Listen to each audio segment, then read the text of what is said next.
¿Qué tal? Y en continuidad vamos a seguir y terminar con el cuarto argumento y un final un poco inesperado. Pero antes quería hacer un pequeño comentario. En los capítulos al final del libro de Job, esto es, ya se los digo, capítulos 40 y 41, y en el 42 también, hay un agregado que puede sonar un poco extraño y podría no estar, digámoslo así, no cambia nada del corazón de toda esta cuestión, pero está, y está, entonces lo vamos a leer. Y resulta que es la mención a Leviatán, el famoso monstruo bíblico junto con Behemoth, que es uno de los pocos, y no estoy tan segura, pero creo que como de los dos que aparecen como monstruos, digamos, en la escritura. Leviatán ya había sido nombrado en otro libro, pero no con tanto detalle como en Job. Como le digo, esto podría estar o no, nada cambia de la argumentación y del conflicto, pero aparece. Y es una descripción muy detallada de Leviatán que hace el mismo Dios como ejemplo de toda su obra, en el sentido que, así como todo lo creó, también lo creó a Leviatán. Y tiene una cuestión curiosa este cierre, porque la descripción es quizás la más detallada que hay en la escritura sobre qué es Leviatán, quién es y cómo es. ¿Por qué se los comento? Como les digo, no es focal al conflicto, pero está.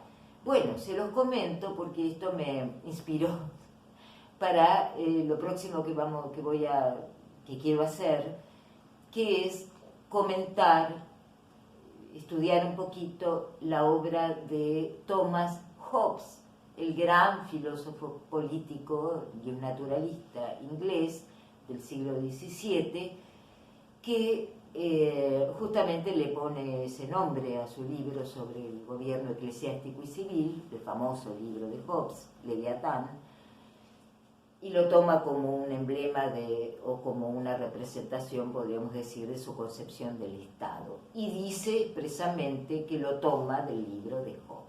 Por eso se los comento. Cuando lo lean lo van a ver. Por ahora lo dejamos porque no es lo focal. Pero bueno, resulta que esto me llevó a Thomas Hobbes, al otro. Bueno, vamos a cerrar con este cuarto argumento, que tiene como curiosidad que es un cuarto amigo que no estaba entre los anteriores, no había aparecido hasta el momento, y que se indigna porque los otros tres, donde lo habíamos dejado en el argumento anterior, se callan después que termina la argumentación del tercero. Y él se indigna y le dice, pero le tiene que seguir contestando a Job. Yo lo voy a hacer, porque este señor me parece que está como muy, digamos, mostrando vanidad, ¿no? Entonces él dice, todos se callan, yo voy a decir. Bien, este argumento gira en torno a dos cuestiones básicas, la vanidad, y aparece algo muy interesante que es la compasión, como un matiz de que si yo soy arrogante o vanidosa, como pues podemos ser los seres humanos, de hecho lo somos muchas veces, ustedes no están libres de eso. O sea, ustedes no son la palabra de Dios tampoco. Yo no soy, pero ustedes tampoco. Entonces, como que les estaría contestando que en todo caso también puede haber vanidad ahí. Bueno, pero el amigo que aparece en último lugar se centra en el argumento de la vanidad. ¿Qué es la vanidad? La vanidad es creer que podemos, por decirlo así, comprender a Dios cabalmente y inventarle la plana o incluso pretender que venga y hable con nosotros y aparezca. Esa sería la vanidad. Y eso es lo que le reprocha el amigo a Job. Por eso está como indignado. Bueno, acá vuelve a aparecer el concepto de que cuando responde Job, de que por qué prosperan los malos, digámoslo así, por decirlo con sencillez, vuelve sobre eso, no te estás fijando en eso.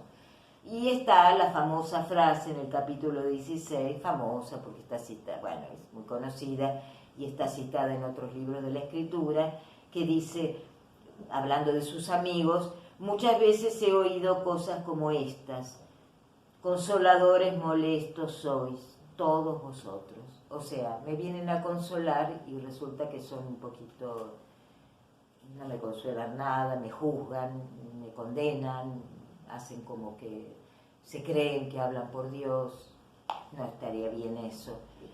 Se agravia Job, no solo de todas sus desgracias, sino que antes era un anciano respetado en la comunidad y hoy se burlan de él, su familia, el resto de su familia se ha apartado de él, los jóvenes ya no lo tienen como una palabra autorizada, nadie lo ayuda, lo tienen apartado, y eso lo agravia mucho, es muy doloroso, y es, entre otras cosas, algo que él no puede comprender de por qué, además de todo, ni siquiera muestran compasión.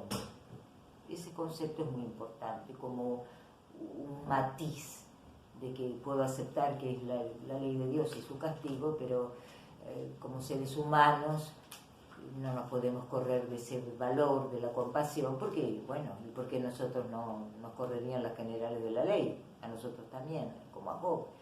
Bueno, pero el hecho es que el argumento gira en torno de eso. Entonces, vuelve a decir todos los quebrantos que me mandó, y yo no entiendo nada, y por qué pasa esto, y por qué prosperan los malos, por qué me arruinó, etcétera, etcétera, y reitera cuando dice en el capítulo 21, ¿por qué viven los impíos y envejecen y aún crecen en riquezas? Misma cuestión, ¿dónde está la justicia? Bueno, así queda como un poco en tablas el asunto, y subsiste esa especie de, bueno, no es una burla, pero una, como diciendo, qué pretensión absurda, de que quieras que Dios baje, hable, se muestre. Dios ya no se muestra, recuerden eso, no se muestra ya al ser humano, y va a hablar con vos y razonar.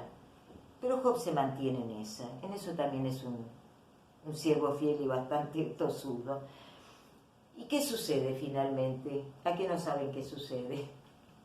Pues Dios se le aparece visiblemente, dice la Escritura, viene en un torbellino, se le aparece. Bueno, ahí hay un diálogo, lo reta, diciéndole, no vas a pretender esto, pero está ahí, bajo. Y los reta también a los amigos, en el sentido de que se han sustituido en su voz. Ellos tampoco son mi voz, en todo caso. Y les pega un poquito una retada. Lo que no dice, qué pillo es, que todo esto viene de un pacto que hizo con Satán. Eso no le cuenta a Job ni a nadie se entera. Nos enteramos nosotros por la Escritura, pero eso no se lo dice. Y como termina esta historia, antes de la mención del Leviatán, en que Dios restaura las cosas, vuelve las cosas a su sitio, razona con él, sí, razona con él, y lo vuelve a su posición, sus riquezas, su posición de respeto, vuelve a tener una familia, tiene 10 hijos, 7 varones, como antes, 3 mujeres, que son hermosas, que son como una joya, que hacen buenos matrimonios y uniones, y las cosas vuelven a su lugar, si es que tenían alguno, y Job es, por decirlo así, restaurado en una forma de reconocimiento de que se mantuvo fiel. Bueno, aquí vamos a cerrar. Recuerdo lo que al principio le dije de Leviatán. Nos vamos a despedir de Job. Yo creo que este escrito, además de ser un escrito bíblico, digamos, es un patrimonio de la humanidad toda, por lo que yo les comentaba, la reflexión sobre el derecho y la justicia. Quedamos acá, espero que les haya gustado y nos vemos en la próxima. Muchas gracias por escuchar.